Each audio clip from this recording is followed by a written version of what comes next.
I'm going to show you two shapes and give you two names. One of these is named Kiki, and the other is named Bouba. Take a second. In your head, which one is which? Is the jagged one Bouba? Or is the round one Kiki?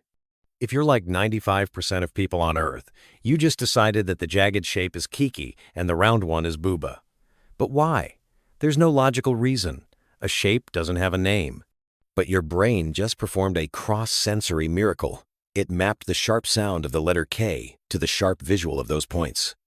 This is the Bouba-Kiki effect, and it proves that your brain is already wired to blend its senses. But for some people, this cross-wiring is turned up to 11. Welcome to the world of synesthesia, a place where the number 7 isn't just a digit, it's a grumpy old man. Where a C major chord doesn't just sound like music, it looks like a splash of neon blue. So, why does this happen? In a typical brain, sensory regions are like neighbors who keep their fences high. The visual cortex and the auditory cortex stay in their own lanes. But in a synesthete's brain, those fences are torn down. This is called hyperconnectivity. This isn't just a metaphor.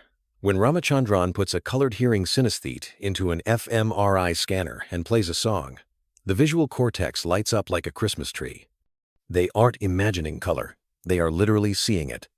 There are over 80 flavors of synesthesia, and some are truly mind-bending. First, there is grapheme color. This is the most common form. Every letter has a soulmate color.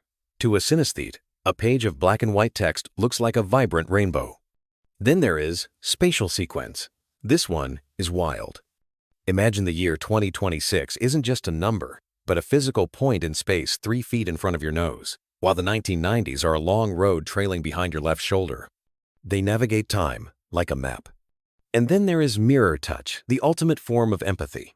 If a mirror touch synesthete sees someone stub their toe, they don't just feel bad. Their own toe sends a jolt of pain to their brain. The wall between me and you is physically thinner for them. For many, this isn't a glitch, it's a creative superpower. Take Vladimir Nabokov, the author of Lolita. He described the English letter A as the color of weathered wood. This allowed him to paint his novels with words, choosing vowels not just for their sound, but for their visual texture. Then there's the musician Pharrell Williams.